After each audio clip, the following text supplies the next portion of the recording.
another day on the program Woman to Woman. I'm adorable Adesuwa Osa Owage. Women then and today, what has changed? That's what we're going to be talking about today on the program. A lot of persons, or a lot of male, let me say it that way, a lot of males in our society still prefer the traditional women while wanting to marry today's woman. I don't understand what is happening, because they feel that the traditional woman is a lot better than the today's woman. But the today's woman is more financially, socially, and of course politically in the know than the then woman. So what have really changed? A lot have changed, whether we want to believe it or not. But why do they still prefer the traditional woman? Well, today on the program to look at this topic is a very vibrant woman. Yes, so vibrant, because I've seen her in action before. So join me as I make welcome Comrade Grace Obakina. She's the ED Caring Hearts Initiative. Is that it? I hope I got it right. Caring Heart Initiative, the ED. So it's nice to have you on the program, Woman to Woman. Yeah, we actually look like sisters. Yeah, the size is advantageous. Yeah, Good afternoon, and thanks to viewers at home. Wow. You know, I love something you mentioned, and that brings me back to this very selfish nature that is attached to manhood. Okay. You want the very traditional woman that will suit you and be comfortable in the home front. But you want this all-exclusive woman that you can take and flaunt out and feel like this proud, pompous woman. We really can't eat our cake and have it. We are praying for change. We are praying for development. And I always believe it's what we put into the society that the society gives us back. Yeah. So when we're talking about the traditional woman, they laid foundation, they groomed us, they raised us. Okay. So if there is anything that has actually changed from that traditional culture and norms, I think it falls back to us that have failed. So yes. Let's look at the traditional woman. Yeah. The woman then. How was the woman then like us? Like my grandmother. Yes. Being industrious has always been one of the virtues of women. I remember that I was sharing a story with my children recently, and I told them how I enjoyed my grandmother. She was so unique. She was the second wife. Her senior actually married her for my grandfather because she was very unique. A woman can actually marry another woman for her husband. She was not around. She was always traveling abroad. Yeah. The children were well-to-do. My grandmother was helping her take care of her farm. Then you have this ogbono, this plantain, everything she has, she will help her, she will sell, keep the money. So when they come, they will be joking. They will say, go, Joe. Erect men, women, they don't like taking people's things. They will keep everything. He said, I beg, go, Joe. You're looking for who will take yourself. So there was this togetherness. There was this unity. Nobody was suspecting or bewitching. There was no fence. Everybody lived like one. I could be eating and you just walk in. Our society was still safe. You know, there was this consciousness of one heart, one family, togetherness. Yes. Let's see how we can achieve. That is not to say, like on the other hand, that there were no women that had also been brought in by other women that they got a very negative impact. So what those traditional women, they grew up having this mind that it is just for us to have our tomorrow. That communal thing was there. There was no strive for, I want to be better than this. I want my children to be better than this. It was just, let's build together and see how we can develop and grow together. But while the eras, decades were breaking into the generation where we are now, especially in the 20th centuries, you discover that it was no longer about the today. Nobody cares about how we try to develop together. Yeah. It's all about I, me, and myself. It's my family. My children must be better. So all of this negative mindset that started creeping in, we started building fences. You must not go. Restrictions started coming in. And because you want to, by all means, make your restrictions stand, you start giving a wrong signal to your seed so that they will see reasons why your restrictions should stand. Growing up with that mindset had really, really brought a lot of change to the society where we are today. Okay. Then to the womanhood. Personally, a lot of things has changed from the era of the time and today. Yes. Of course, in those days, it's a no-go area for women to mention anything about education. And that locked our women. it did lock our women. What about the health-wise? There was no development health-wise, because then you see, like my paternal grandmother, she had 11 children, but before she died, or even before I came to know her, she had just 4. Because then you could see an SS getting married to an SS. You could see a child with pneumonia. It could be with measles. But they don't care. They will just say it's from the gods. You know, because there was this health illiteracy. They were not exposed health-wisely, and their offspring kept dying. But today, a lot of these things have changed. Women are beginning to get exposed. They know when it's time, you're pregnant, you go for antenatal. When you have your baby, you go for immunization. And this education has really exposed a lot of things, even if it's also one of the bedrock of the negative impact we are seeing civilization bringing to us in our today generation. Yes. So let us look at the traditional role of the then woman and today's woman. Let's x-ray the traditional role of the then woman, because when most men are talking, the next thing is, I wish I can get a wife like my mother. Today's women, I don't understand. Yeah. But today's women are getting married all the same. Yeah. And somebody was quick to saying that, now those of us where our mothers train. The ones who are the train, I don't understand. Yes. So let's look at the traditional role of that woman and today's woman. Of our mothers in those days. It's not really because they didn't have voice. You know, then, when a man is speaking, a woman is not supposed to talk. In fact, when the husband is angry and you are bringing your food, you are trembling before him because you are wishing he does not reject your food. And some could even stay there on their knees to see her eat. And these things, not because, and they were dying early, because psychologically these things they were doing was having a vast effect on them, which they don't know. But because they just want peace, let it not be said that I am the one that was chased out of my home. You know, then it would be a very big shame in the community. Even when she was dying in silence. Yes, she will never say a thing, because remembering that the father is a chief or has one position, and it would be a disgrace to the father to see that the child was brought back home, they kept swallowing and allowing all of these things. And suffering in pain. And a lot of them will also say, okay, because of my children, what if I go now? What happens to my children? My children, a lot of our mothers were dying earlier than the time they were supposed to stay. Then stress. Stress was on them, because whether you are dying or not, you must have to go to the farm. That one is a regular thing for our traditional women, even though their strength also lies there because it makes them strong, because going to the farm, going through those miles, trekking, built them, it's like an exercise. I remember what killed my grandmother.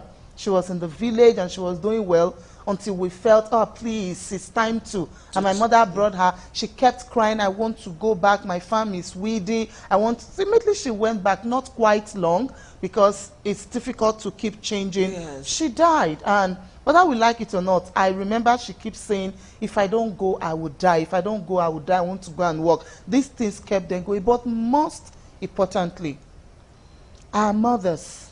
I remember my mom, my auntie will always say, one of the most quiet wife I have ever seen. He said, you guys don't look like her. I said, she's quiet, but you don't know what she has swallowed and what it has done to her health. It was good.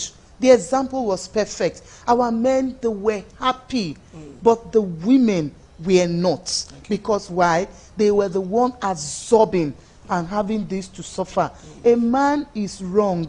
Even if he's the head of the home, you dare not correct him. You can't talk. You can't talk.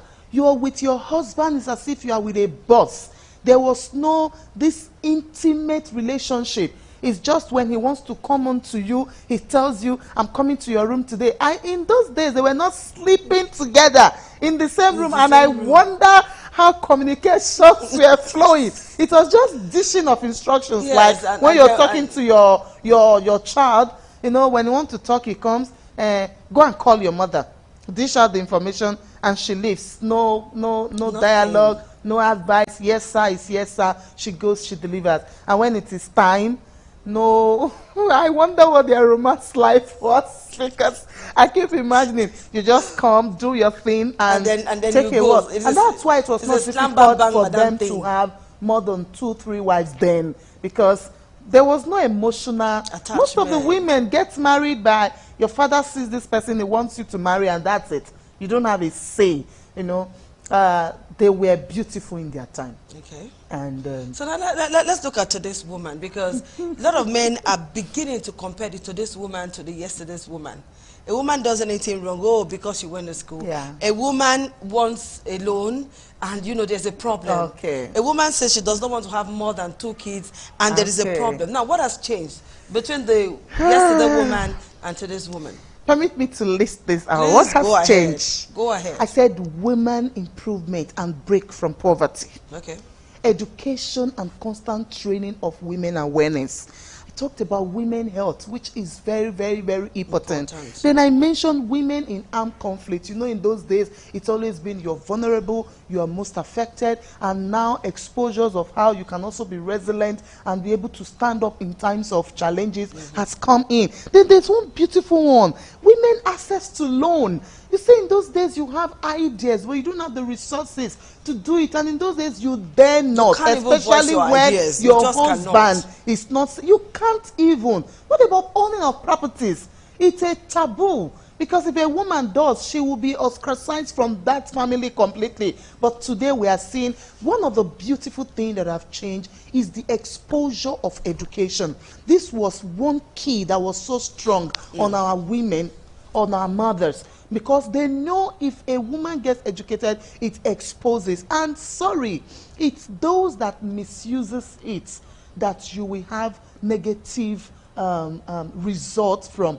Education is not supposed to make you a different person entirely. Instead, it's supposed to liberate you. And your liberation is supposed to be for positive development. Your liberation is supposed to be impacting in your generation and bringing out the best in you. But it's quite unfortunate, a lot of the society people we have today, in fact, this generation has taken it to the other side. Which perhaps that is why a lot of men are beginning to complain, because look at it now. Those days, our mothers, sometimes they don't even know the men they get married to. Yeah. Okay, your father just says, okay, you're marrying my daughter, and it ends there. Yeah. But today, you find women to make 50, thereabouts, still unmarried, and they tell you they're not ready. They tell you they can do without men. And they want to have kids without a man. Oh, that's the trending one. I don't know. I think we're going to do a research on this. Because what is really the cause?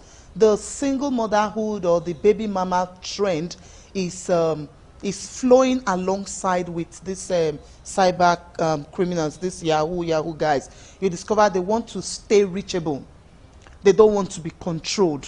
Yes, I want the child for companionship. I want the child for old age, to have someone to keep me and take care of me. I want the child so it will not seem like I came to this world and I just passed without something to reckon with. But I don't want to be under the control of man. And truly speaking, I want to talk to us on equal gender space right now, because when we discover that times are changing, it is now our role to say, how do I change what is changing? You're at home and you discover that all of a sudden your wife needs a liberation. Check. Something must have locked her in that she wants to break out for. So it's still in the role of the men to know what they can do right that will not make this woman Is it not when the woman is giving the man a chance to? Because a lot of women don't want to give a man a chance to do anything in their lives, even when they are married. Okay. She wants to be the boss of herself. That's the wrong one. She does not want to be submissive, because she does not want to be under the man. Yeah. And then if she senses any pressure, the next thing is a woman is asking for divorce. She moves. If you go to our law courts today, you'll find out that we have more divorce cases than others, criminal and civil cases. Truth is, from the Christian fold, you discover that there is this constant hammering on. It is good you have an understanding of whom you're getting married to. If I want to get married and I know that I have a dream, I have ideas, I have visions, I'm supposed to share.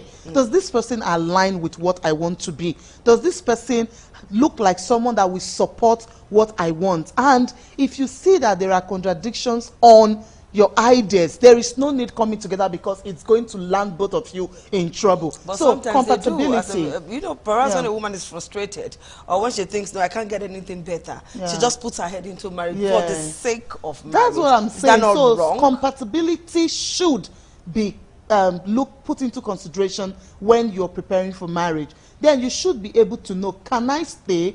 What are my resilience? What is this person's do's and don'ts? Can we fit in? If we rush in, the truth is we're going to rush out. Then secondly, we should try as much as possible to avoid violence, both from women and from male, because most of these men can't talk, but they go through emotional, psychological trauma even at their own closet. Most women, they discover that the best thing I can use to treat this man when he messes up is to lock up and wear gin and starve him. Then he goes out and gets himself satisfied. You query and said he has gone out, and before it's happening, there's constant issue in the family. So as the time is trending, as development is coming, modernization is changing, I just wish we begin to pick the positive side for our own self-development. Before, a woman can sit the way we are sitting now to talk. It's modernization and civilization that has made this happen. This is a positive impact. I told some persons, COVID came. A lot of people said COVID brought this, but a lot of us were not used to Zoom.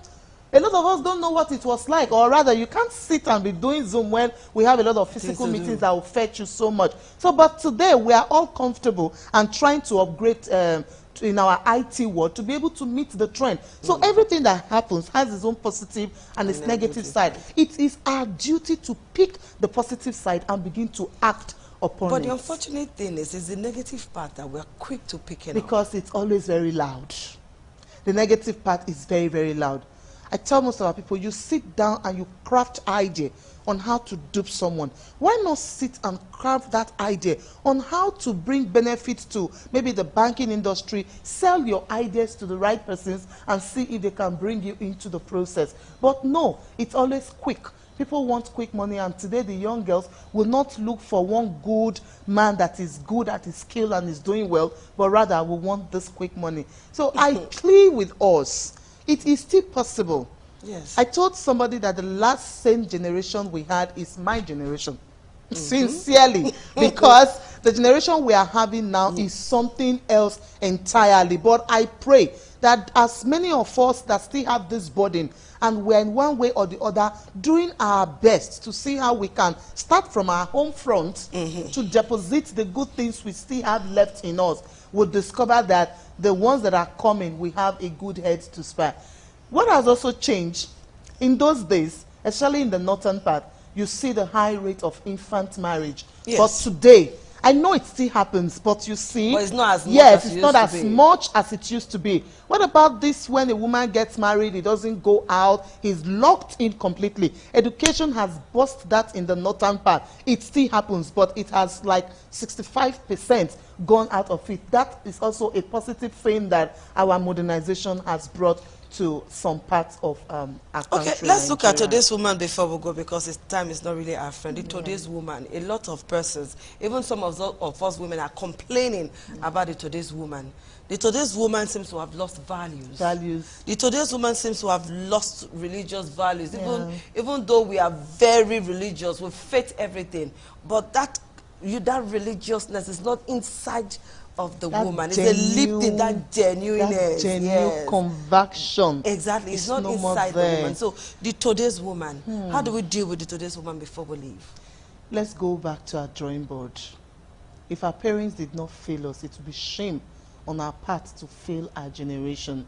When Jesus walked with women, he walked with women because he believed that they are goal-getters, they are achievers, they are fast in spreading the news. And if we, in our time today, must make it, let's spread the good news. And our conversion should be genuine. There is no need having a two-face to live in life, because it's just for a short while. In a very, very little while, you'll be exposed, and you discover that the person will be buried up in shame. When you're standing for A, stand straight on it. When you're standing for B, stand straight for it. If you're two-sided, people will be confused. And before you know what is happening, your integrity, you've lost value, and people will have nothing to do with you. But when you are known for this, stand by it and stay true to what you believe. Today's woman is very religious. The today's woman is very convincing. When we dress and carry our big Bibles or we cover our head and everything, we go to church. But underneath, the today's woman will pour acid on a man. The today's woman will kill the stepchild. Kill a stepchild and even cut off the husband's manhood. It is that bad. That is what the today's woman is doing. And that's not liberation, if you ask me. That's not exposure, if you ask me. That's not modernization, if you ask me. It is the true wickedness that have always resided, but has been covered by. So it has got nothing to do with civilization and all that. No, it's this person is naturally wicked, but over the years they were not able to exploit. But now, there's so many laws, there's so many advocacies, and they want to hide under it. But truth is, we are not advocating for such. The law must always take its full course. It's not for us to take it up in our hands. Cost is every woman that will lift up his hand on a child because it's not your biological child and inflict injury on that child. Your soul has been bought and you need help from God, and you need a psychological attention so that you'll be able to change. Every child is every woman's biological child. In those days, people raised children together, and I wonder what has happened, but I believe that we can still rewrite this and have it change.